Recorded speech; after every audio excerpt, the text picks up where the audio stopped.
Welcome to Value Plays Only, where Seedborn Muse is basically just vigilance. Today we have Cammy playing the third Doctor with Vislor Turlough. This Sultai deck is built to push a lot of value. It can win with Food Chain or Thassa's Oracle. Vislor is also a card advantage engine, if you squint. Her hand contains Food Chain, Eternal Scourge, Allosaurus Shepherd, Brainstorm, March of Swirling Mist, Chrome Mox, and Underground Sea.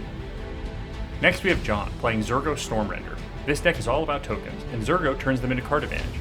It can win with Abdel Adrian loops, Dualcaster Mage, or Underworld Breach. His hand contains a Ragavan Nimble Pilferer, Adeline Resplendent Cathar, Soul Ring, Smothering Tithe, Scalding Tarn, Scrubland, and Sakenzan Crucible of Defiance. Dan is playing Najeela, the Blade Blossom. This 5-color good stuff pile is packed full of wins. In addition to Najeela-specific combos like Derevi and Grim Hireling, it can win with Thassa's Oracle or Underworld Breach. His hand contains Ad Nauseam, Fire Covenant, Wishclaw Talisman, Soul Ring, Mana Vault, Tropical Island, and Beseju Who Endures. Last we have Tyler playing Marneus Calgar. This Esper value pile is chock-a-block full of token generators that Marneus turns into card advantage. It can win with Thassa's Oracle or Hullbreaker Horror loops. His hand contains Amphibian Downpour, Born Upon a Wind, Vanishing Knack, the One Ring, Soul Ring, Bloodstained Mire, and Polluted Delta. And with that, let's see some value plays. Cammy starts things off with an Underground Sea. She casts Chrome Mox, imprinting Allosaurus Shepherd. Cammy passes. John plays Scalding Tarn for turn. He pays a life and cracks it, fetching up a Badlands. He taps it to cast Ragavan, Nimble Pilferer. John passes. Dan plays a Tropical Island for turn. He taps it for a Deathrite Shaman. Dan passes. Tyler plays a Bloodstained Mire for turn. He pays a life and cracks it, fetching up a Tundra. He then casts Esper Sentinel. Tyler passes. In his end step, Cammy casts Brainstorm. Esper triggers and Cammy pays. Cammy then draws 3 and puts 2 cards from her hand back on top of her library. The turn then moves to Cammy. Cammy untaps and casts a Wild Growth, targeting Underground Sea. Esper triggers and Tyler draws. Cammy passes the turn. John untaps and plays Sacred Foundry for turn, untapped, paying 2 life. John goes to combat. He swings Ragavan at Dan, threatening to trade with Shaman. Dan declares no blocks and takes 2. Ragavan triggers and John makes a treasure and exiles Tainted Pact off the top of Dan's library. As tempting as this is, John opts to cast Soul Ring. Esper triggers and Tyler draws. John then taps out for a Smothering Tithe. Priority passes around to Cammy, who slams a Force of Will, paying a life and exiling March of Swirling Mist as additional cost. Tithe is countered and John passes. Dan untaps and casts his own Soul Ring. Esper triggers and Tyler draws. Dan exiles Scalding Tarn from John's graveyard with Deathrite Shaman for red mana and taps out to cast his commander, Najeela, the Blade Blossom. With that, Dan passes.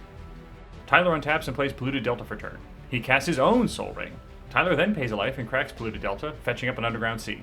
With that, Tyler passes. Cammy untaps and misses yet another land drop. She taps out to cast Eternal Scourge. The table gets increasingly worried about her keep, and Cammy passes the turn. John untaps and plays a Scrubland for turn. He goes to combat and swings Ragavan at Dan. Dan declares no blocks and takes 2. Ragavan makes a treasure and exiles Noble Hierarch. In his second main phase, John casts a Lotho, Corrupt Sheriff. He spends his treasure on Noble Hierarch. Lotho triggers and John loses a life and creates a treasure. John debates passing, but then says, nobody plays any board wipes, and taps out to cast Adeline, Resplendent Cathar. It enters and John passes. In his end step, Tyler flashes an Amphibian Downpour. John's heart sinks. The Storm trigger makes 3 additional copies of Amphibian Downpour. Tyler frogs Adeline, Lotho, Najeela, and Deathrite Shaman. Set back to the Stone Age, John passes. Dan untaps and casts a Mana Vault. Esper triggers and Dan pays. Dan then passes the turn. Tyler untaps and plays a Godless Shrine for turn, untapped, paying 2 life. Tyler casts the One Ring. It resolves and Tyler gains protection from everything. He passes. Cammy untaps and casts Wishclaw Talisman. Esper triggers and Tyler draws. Hamstrung by mana, she opts to tap out to activate Wishclaw. Cammy searches a card into her hand and gives Wishclaw to John. John untaps and goes to combat. He swings both his frogs and Ragavan at Tyler. Tyler declares no blocks and John is reminded of the One Ring protection. John sinks his head and deals no damage. In his second main phase, John activates Wishclaw, searching up a card and giving control to Dan. He then casts a Lightning Greaves. Esper triggers and Tyler draws. John equips Lightning Greaves to Noble Hierarch and passes the turn. Dan untaps and draws. He takes no game actions and passes. In his end step, Tyler taps the One Ring to draw a card. He then casts Banishing Knack, targeting Esper Sentinel. It resolves and he taps Esper to its new ability to return Eternal Scourge to Cammy's hand. The turn then moves to Tyler. Tyler untaps and in his upkeep he takes 1 damage from the One Ring. He plays a Verdant Catacombs for turn. He casts his commander, Marneus Calgar. John responds with the best Mardu hate in the room and casts Red Elemental Blast, targeting Marneus. Esper triggers and John pays. In response to REB, Tyler taps the One Ring, putting on another counter and drawing 2 cards. He then casts Commandeer, targeting REB, exiling Windfall and Volatile Stormdrake as an alternate cost. Commandeer resolves, changing the target of REB to Commandeer. Red Elemental Blast then fizzles. With that, Marneus Calgar resolves. Tyler passes his turn. Cammy untaps and plays a Watery Grave for turn, untapped, paying 2 life. She casts Eternal Scourge again, and passes. In her end step, Tyler pays a life and cracks Verdant Catacombs, fetching up a Watery Grave, untapped, paying 2 life. John then untaps and goes to combat. He swings Ragavan at Cammy. Exalted triggers, and Ragavan gets +1/+1. Now a lethal trade, Cammy opts not to block. She takes 3. Ragavan triggers, making a treasure and exiling Born Upon a Wind from Cammy. John goes to his second main phase and casts his commander, Zurgo, Stormrender. John then equips Zurgo with Lightning Greaves. He passes the turn. Dan untaps and finally makes a second land drop. He plays Wooded Foothills for turn. He pays a life and cracks it, fetching up a Badlands. Dan then pays 1 to activate Wishclaw Talisman. John responds with the card that he tutored off Wishclaw, Opposition Agent. It resolves. Dan's tutor resolves, and John looks at Dan's hand and then searches his library for a card. Looking at the 5-color good stuff pile, John really wants to get some value, but is afraid that Cammy or Tyler will just win the game if he doesn't get interaction. He ends up splitting the difference and getting Demonic Consultation. It goes into exile, and Dan gives Wishclaw to Tyler. Dan goes to combat and swings his Najeela Frog at Cammy. She refuses to give Dan his commander back by blocking and takes 1. Dan has nothing else going on and passes his turn. Tyler untaps, and in his upkeep he takes 2 damage from the One Ring. He plays Cavern of Souls, naming Warrior.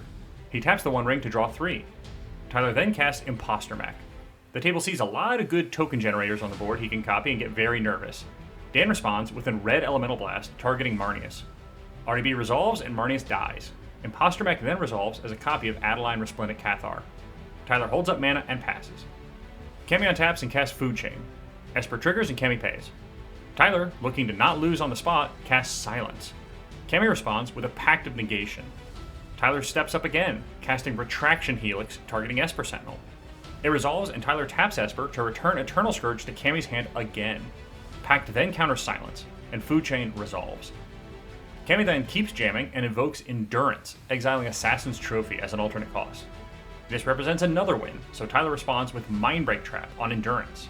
Cammy's amazed that there was another answer in hand, and Endurance is exiled. Cammy then has to pass the turn. In her end step, John casts Vampiric Tutor. Esper triggers and John pays. Vamp Tutor resolves, and John searches a card to the top of his library and loses 2 life. John untaps and draws his mystery card. He then casts Demonic Consultation from exile. Esper triggers and John pays. Consult resolves, and John names Saw in Half. He begs for this to not be in his top 6 and starts exiling. John exiles the top 6 and doesn't hit it. He then exiles, and exiles, and exiles. As his library dwindles, he starts to question whether this card is in his deck. He gets down to the bottom and flips the final card of his library over, which is Saw in Half. The table explodes, as they think they may be out of the woods. John then casts Saw in Half, targeting Ragavan. He holds priority and casts Dualcaster Mage. Tyler says to Dan that he could respond if he had another mana. Dan then channels Boseiju Who Endures, targeting Tyler's Soul Ring. Tyler goes to search up a land when John reminds them of the Opposition Agent in play. The table then resigns to their fate. Dualcaster resolves, and its ETB targets Saw in Half to copy. The new Saw in Half targets Dualcaster Mage. Dualcaster Mage is destroyed, and 2 new token copies are created. This creates 2 new Dualcaster ETBs, each making a copy of Saw in Half. One Saw in Half targets Dualcaster Mage, and the other targets Opposition Agent.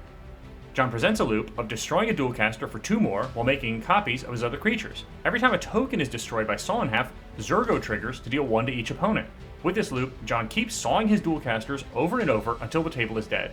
And with that, John wins the game. So, what did we learn today?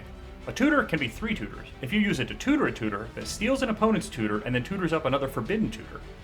If you have suggestions for commanders we should play or other tips for the video, please leave them below. Until next time, keep making value plays. Now John's probably gonna pop off. Demonic Consultation. I'm gonna name Saw in Half. Hit it!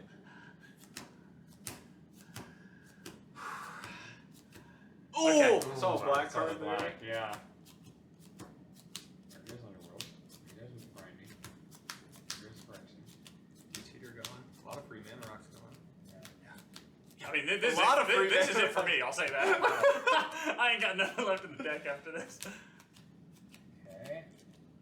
Holy crap, yeah, you're guys running the This ball. couldn't be better for us, team. Awesome. Wow.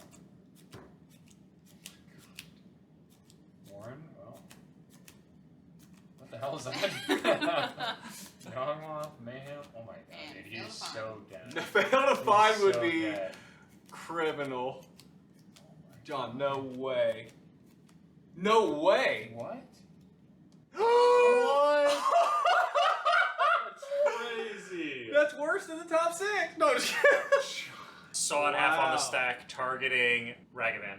I will hold priority, and I'll cast Dual Caster Mage. Oh, Dan, okay. show me something.